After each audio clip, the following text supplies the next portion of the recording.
اپنا وقت دوسروں کا لکھا علم پڑھنے میں گزارا کرو، اس سے تم اپنی زندگی بہتر بنا سکتے ہو۔ عقل مند آدمی کبھی اپنے نقصان پر غم نہیں کرتا، وہ خوشی سے اسے دور کرنے کا طریقہ اختیار کرتا ہے۔ آپ اپنی زندگی کو دوسروں کے تجربے سے بہتر بنا سکتے ہو۔ علم کو ہمیشہ دولت پر فوقیت دو، کیونکہ دولت عارضی ہے اور علم دائمی ہے۔ میں اس وقت دنیا کا سب سے عقل مند انسان ہوں، کیونکہ میں جانتا ہوں کہ میں کچھ نہیں جانتا۔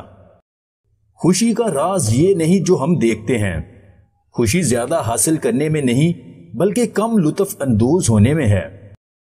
ہمارا دماغ ہی سب کچھ ہے، جو کچھ ہم سوچتے ہیں وہی ہم بنتے ہیں۔